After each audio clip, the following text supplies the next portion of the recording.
Assalamualaikum warahmatullahi wabarakatuh. Selamat dan bahagia untuk kita semua. Perkenalkan saya Febi Saryanti, CGP Angkatan 6 Kabupaten Ninja.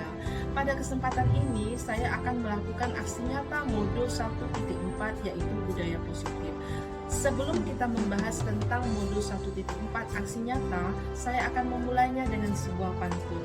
Pisau diasah oleh Pak Samad, sudah diasah banyak manfaatnya. Budaya positif sungguhlah bermanfaat agar murid selamat dan bahagia. Pada kesempatan kali ini saya akan membuat aksi nyata modul 1.4 yaitu budaya positif. Nah, budaya positif di sini saya akan mengkaitkan dengan falsafah Ki Hajar Dewantara tentang pendidikan dan profil pelajar Pancasila. Sebelum kita menerapkan budaya positif, maka kita harus melaksanakan disiplin positif terlebih dahulu. Nah, disiplin positif di sini adalah cara-cara kita mengontrol diri dan menguasai diri agar kita dapat melaksanakan nilai-nilai kebajikan yang baik dan tepat untuk kita. Contoh budaya positif yang dapat kita lakukan adalah pada saat hari Jumat, murid laki-laki diwajibkan memakai peci.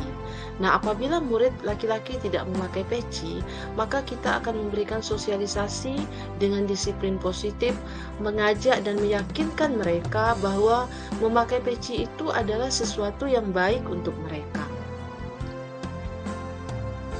Penerapan budaya positif selanjutnya adalah ketika anak pulang sekolah, akhir kegiatan pembelajaran, anak bersalaman dengan guru ketika mau keluar kelas. Nah, ini adalah salah satu bentuk budaya positif yang menanamkan karakter kepada anak tentang pentingnya menghormati dan menghargai gurunya.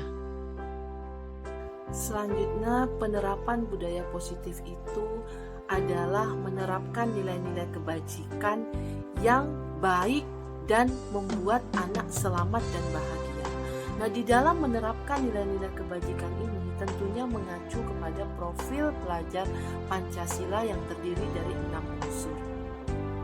Kemudian, menanamkan disiplin positif untuk melaksanakan budaya positif adalah dengan selalu mengingat akan falsafah Ki Hajar Dewantara. Di dalam falsafah Ki Hajar Dewantara menghamba kepada anak, menuntun anak.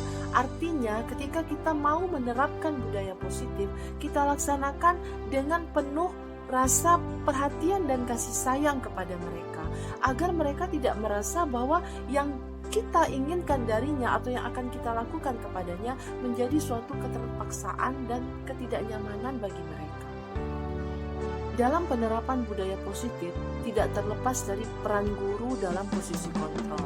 Di sini guru tinggal memilih cara-cara apa dalam mengontrol muridnya, seperti penghukum, pembuat merasa bersalah, teman, pemantau ataupun manajer.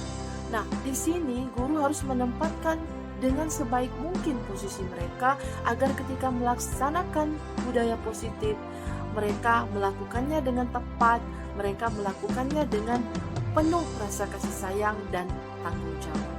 Di dalam penerapan budaya positif dimulai dari melaksanakan keyakinan kelas. Nah, di dalam melaksanakan keyakinan kelas ini kita bisa melakukan hal-hal dengan langkah-langkah, yaitu membuat kesepakatan kelas. Nah, setelah kesepakatan kelas terbentuk, maka kesepakatan itu akan menjadi keyakinan kelas, akan menjadi keyakinan dalam diri murid-murid kita untuk melaksanakannya. Karena apa? Karena keyakinan kelas itu kita buat secara bersama-sama, kita rumuskan secara bersama-sama menjadi suatu keyakinan yang akan kita laksanakan secara bersama-sama.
Dari gambar ini dapat kita lihat bentuk keyakinan kelas yang sudah dibuat.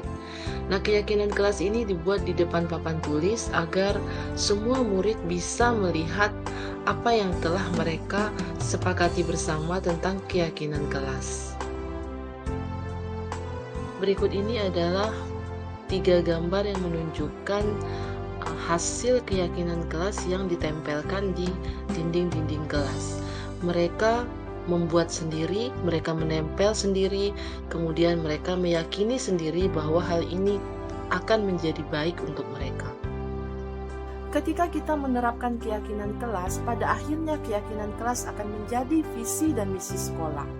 Di mana ketika kita menerapkan visi dan misi sekolah, maka kita terapkan dulu dalam lingkungan yang terkecil di dalam sekolah, yaitu kelas.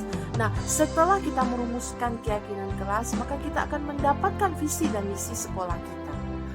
Di dalam budaya positif dapat kita lakukan dengan pendekatan restitusi. Adalah proses menciptakan kondisi bagi murid untuk memperbaiki kesalahan mereka sehingga mereka bisa kembali kepada kelompok mereka dengan karakter yang lebih kuat. Nah, di sini guru dan siswa atau murid bisa melakukan kesepakatan bersama ketika seorang murid melakukan suatu kesalahan. Nah, guru mencoba membantu murid untuk menggali hal-hal yang mungkin bisa dia lakukan dengan kesadarannya sendiri untuk memperbaiki kesalahan yang pernah ia lakukan.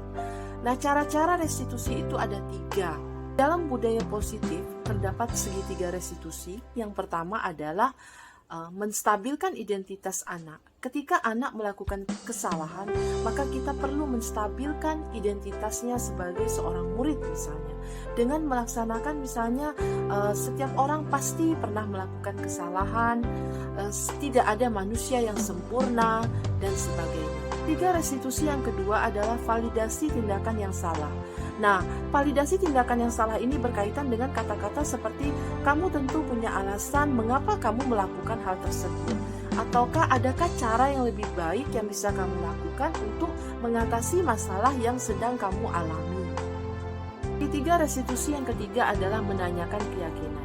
Nah, hal ini adalah hal yang terakhir yang kita lakukan adalah keyakinan kelas apa yang telah kita sepakati, kemudian kamu ingin menjadi orang seperti apa.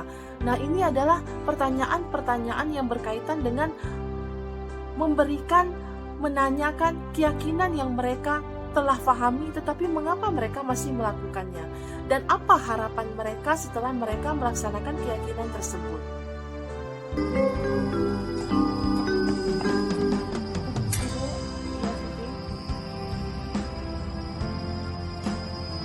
Selamat pagi Siti, kenapa kamu datang terlambat hari ini?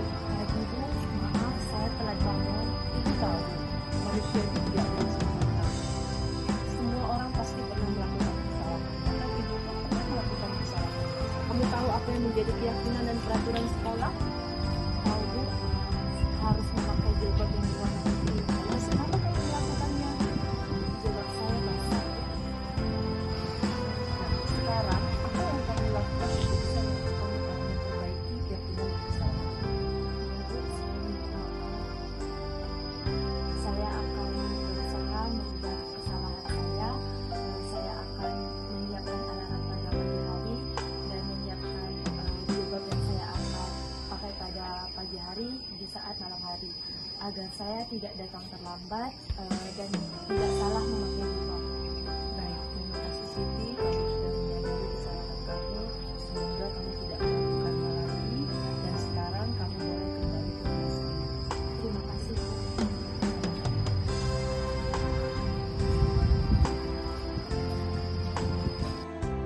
Demikianlah aksi nyata Modul 1.4 tentang budaya positif. Terima kasih, semoga menginspirasi. Berjalan sampai ke negeri seberang sambil berjalan beli makanan. Hidup ini perlu berjuang untuk mencapai kesuksesan. Assalamualaikum warahmatullahi wabarakatuh.